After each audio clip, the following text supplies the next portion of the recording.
सामीन अस्सलामु अलैकुम वरहमतुल्लाहि वबरकातुह। आप एक मुसलमान हैं और आप इस वीडियो को सुन रहे हैं तो ये वीडियो आपके लिए बहुत अहम होने वाली है।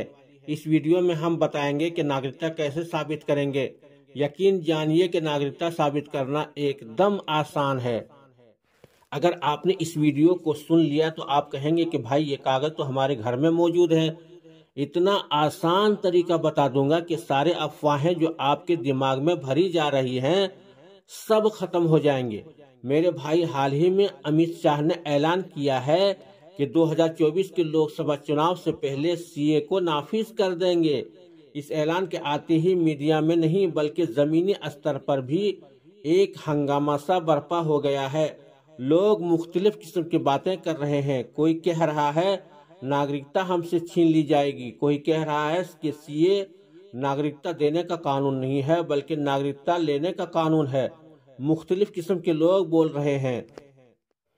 एक चीज मैं क्लियर कर दूं कि सीए और एनआरसी दो अलग अलग चीज है। सीए नागरिकता देने का कानून है, लेने का कानून नहीं है। गवर्नमेंट ऑफ इंडिया सीए के जरिए से मुसलमानों के अलावा लोगों को नागरिकता देगी। एनआरसी अलग चीज है। एनआरसी में साबित करना होता है कि आप भारत के नागरिक हैं। कोई भी कागज प्रमाण के तौर पर आपको देना है। कौन सा कागज ये साबित कर देगा कि यह शख्स भारत का नागरिक है, कोई घुसपैठिया नहीं है? आज वही मैं बताने जा रहा हूँ। जो तरीका और जो कागज मैं आपको बताने जा रहा हूँ, अगर आपने तैयार कर लिया तो कल अगर एनआरसी लागू होता है तो आप बड़े ही आराम से घर बैठे रहेंगे। आपको घबराने की जरूरत नहीं होगी। और अगर वो दस्तावेज और कागज जो मैं आपको बताने जा रहा हूँ अगर आपने तैयार नहीं किया तो आपको अफसोस के सिवा कुछ नहीं मिलेगा। आपके आंसू पोंछने वाला भाई कोई नहीं होगा। दूसरी बात ये बता दूं कि एनआरसी लागू होता है या ना हो कल की बात है। सीए के जरिए से किसी को नागरिकता देता है या नहीं इस बात को छोड़ो। सिर्फ सीए और एनआरसी के लिए कागज तैयार करने की जरूरत नहीं है। भाई मेरे, आप इंडिया के नागरिक हैं, इसका प्रमाण आपके पास हर वक्त रहना चाहिए। आम जिंदगी में ये निहायत जरूरी है। एक तहरीक चली थी 2019 में जब सीए के खिलाफ प्रदर्शन हो रहे थे कि हम कागज नहीं दिखाएंगे। बहुत अच्छी तहरीक थी, लेकिन कागज होंगे जभी तो नहीं दिखाएंगे, नहीं होंगे तो क्या दिखाएंगे। मेरे कहने का मतलब ये है कि आप एक हिंदुस्तानी हैं, इसका प्रमाण हर वक्त आपके जेब में होना चाहिए। क्योंकि मुसलमानों का एजुकेशन लेवल कम होता है, ये पढ़े लिखे कम होते हैं, इसलिए ये अफवाहों पर ज्यादा ध्यान देता है। जैसा कोई बहका देता है बहक जाते हैं। अभी हाल ही में मुसलमानों की ये हालत है। व्हाट्सएप ग्रुप में एक पर्चा चल रहा है। लोग इस पर्चे को जेरक्स करके अपने जेब में रख रहे हैं। मैंने एक आदमी से पूछा कि भाई इस पर्चे को क्या करोगे? क्या ये पर्चा सीए से बचा लेगा? आपकी नागरिकता साबित कर देगा? बिल्कुल भी नहीं। ये तो आरटीआई का एक जवाब है जिसमें ये लिखा हुआ है कि कोई भी आम आदमी किसी आदमी से कागजात नहीं मांग सकता। लेकिन अगर गवर्नमेंट का आदमी है, जैसे पुलिस वाला या अदालत में जज वगैरह, अगर वो कहें कि कागज दिखाओ तो दिखाने होंगे। कल को अगर कोई केस आपके ऊपर होता है, इसमें आपको नागरिकता साबित करने के लिए कहा जाता है तो आपको साबित करने होंगे। इसी के मुतालिक हमने ये वीडियो बनाया है। इस वीडियो को आखिर तक सुने, इसकी बिल्कुल ना करें। ज्यादा से ज्यादा हर मुसलमान तक शेयर करें ताकि जिसके पास भी कागज नहीं है वो कागज बना ले। भाई, मोबाइल में देखते हैं कि किसी मुसलमान के ऊपर जुल्म होता है तो बहुत दुख होता है। कुल्लु मुस्लिमीन इख्वाह। भाई, सारे के सारे मुसलमान भाई भाई हैं। अपने भाई की मदद जरूर कीजिए मेरे भाई। 2019 में जब कानून लाया था उस वक्त लाखों मुसलमानों ने अपने कागज को बनवा लिए। खासकर साउथ के मुसलमानों ने अपने कागजात को तैयार करा लिया। सामीन, हमारा जो संविधान है उसमें आर्टिकल 5 to 11 ये सिटीजन से डील करता है।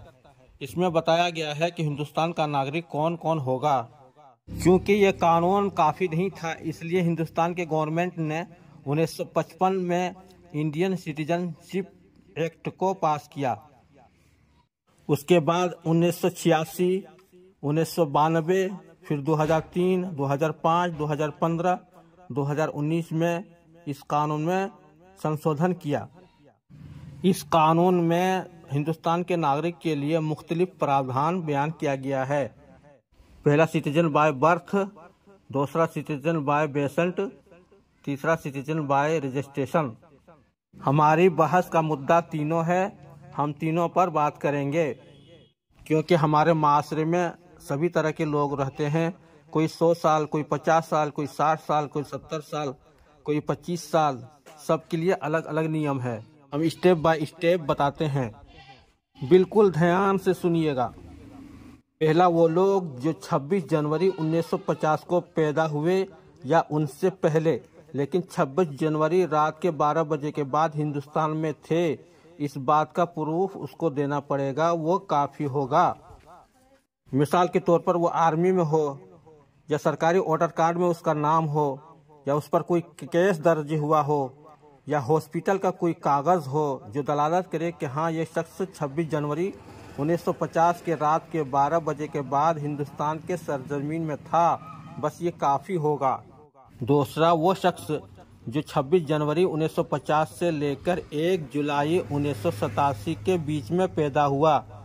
ध्यान से सुन लीजिए, 26 जनवरी 1950 से लेकर 1 जुलाई 1987 के बीच में पैदा हुआ, उसको इस बात का प्रूफ देना है कि हाँ ये आदमी इंडिया में पैदा हुआ है। मिसाल के तौर पर बर्थ सर्टिफिकेट देना पड़ेगा। सिर्फ आप बर्थ सर्टिफिकेट दिखा दीजिए, काम बन जाएगा। तीसरा, वो शख्स जो 1987 से लेकर के 3 दिसंबर 2004 के बीच में पैदा हुआ, अगर वो सबूत देता है कि वो भारत में पैदा हुआ है, यानी बर्थ सर्टिफिकेट दिखाता है, वो काफ़ी नहीं होगा, बल्कि अपने फाइल के साथ अपने माँ बाप का भी फाइल लगाना पड़ेगा और ये भी साबित करना पड़ेगा कि मेरा माँ बाप कोई घुसपैठिया नहीं था, भारत का नागरिक था। चौथा, वो बच्चा जो 3 दिसंबर 2004 को पैदा हुआ या उसके बाद से लेकर के अब तक, अगर वो कोई प्रूफ देता है जो दलालत करे कि वो भारत का नागरिक है, तो नहीं माना जाएगा, बल्कि उसके साथ उसके माँ बाप के भी फाइल लगाने होंगे और ये साबित करने होंगे कि दोनों के दोनों भारत के नागरिक हैं। इसको कहते हैं सिटीजनशिप बाय बर्थ। एक होता है सिटीजनशिप बाय बेसेंट। एक आदमी 26 जनवरी 1950 के बाद पैदा हुआ, फिर इंडिया में रहा, शादी किया, फिर चला गया काम करने के लिए बाहर, फिर वहाँ जा कर के बच्चा पैदा हुआ 10 दिसंबर 1992 से पहले, तो बच्चा ऑटोमेटिक भारत का नागरिक कहलाएगा। इसी तरह कोई बच्चा 10 दिसंबर 1992 को पैदा हुआ या उसके बाद 3 दिसंबर 2004 से पहले पैदा हुआ, उसका माँ बाप या उनमें से एक कोई भारत का नागरिक है, तो वो बच्चा भी भारत का नागरिक बन जाएगा। इसमें एक चीज़ है कि उसका बाप बाय बेसेंट नागरिक नहीं होना चाहिए, वरना इंडियन हाई कमीशन में जाकर के बच्चे का पंजीकरण करना पड़ेगा, रिपोर्ट करना पड़ेगा, जब जाकर के नागरिकता साबित होगा। इसी तरह 3 दिसंबर 2004 के बाद से लेकर के अब तक के जितने बच्चे हैं वो भारत के नागरिक जब होंगे जब उनके माँ बाप 1 साल के अंदर अंदर इंडियन हाई कमीशन में जाकर के रिपोर्ट करा लें, बच्चे का पंजीकरण करा ले। अगर ऐसा नहीं करता है तो वो तो इंडिया का नागरिक रहेगा, लेकिन उसका बच्चा इंडिया का नागरिक नहीं रहेगा। इसको कहते हैं सिटीजनशिप बाय बेसेंट। तीसरा नंबर है सिटीजनशिप बाय रजिस्ट्रेशन। आसान लफ्ज़ों में बता दूं कि सीए लोगों को नागरिकता देने का कानून है। जब नागरिकता देंगे तो लोग रजिस्ट्रेशन कराएंगे, यही है सिटीजनशिप बाय रजिस्ट्रेशन। कहने का मकसद ये है कि आसाम में 10 लाख ऐसे थे जिनके पास सारा दस्तावेज था, सब था, फिर भी अपनी नागरिकता इस वजह से नहीं साबित कर पाया कि उनके पास जो कागज़ था उसमें उसके बाप का नाम का स्पेलिंग में गड़बड़ था। अच्छा, बाप के पास जो कागज़ था उसमें उसके बच्चे का स्पेलिंग अलग था, मैच नहीं हो रहा था, इस वजह से नागरिकता साबित नहीं कर सका। आपको करना यह है कि घर में शांति से बैठकर माँ, बेटी, बेटा, भाई सबके कागज़ देखो और स्पेलिंग ज़रूर मिलाओ। अभी जो काम थोड़े पैसे में हो जाएगा, एनआरसी लागू होने के बाद 1 लाख रुपए में भी नहीं होगा। सबसे मजबूत जो हमारा कागज़ है वो है बर्थ सर्टिफिकेट। उसको बनाने की कोशिश करो, क्योंकि हमारा नागरिकता बाय बर्थ साबित करना है, ना कि बाय रजिस्ट्रेशन। आपके इलाके में आपके करीब जो कोर्ट कचहरी है वहाँ पर जाइए, एक वकील को पकड़िए और आप बताइए कि हमको सर्टिफिकेट बनाना है, बर्थ सर्टिफिकेट, सब कुछ बता देगा वो। अच्छा, वोटर लिस्ट में आपका नाम है कि नहीं? अगर नहीं है तो जुड़वाइए। और आपके आधार कार्ड में जो नाम है वही नाम वोटर लिस्ट में होना चाहिए, दोनों में फ़र्क नहीं होना चाहिए। अगर फ़र्क है तो उसको सुधरवाइए। और दोस्तों, घबराने की ज़रूरत नहीं है, अल्लाह ताला ज़रूर मदद करेगा। अल्लाह ताला मदद करने वाला है। अल्लाह ताला कहने सुनने से ज़्यादा अमल की तौफीक अता फरमाए। आमीन फ़क़त वस्सलाम। अस्सलामु अलैकुम वरहमतुल्लाहि वबरकातुहू।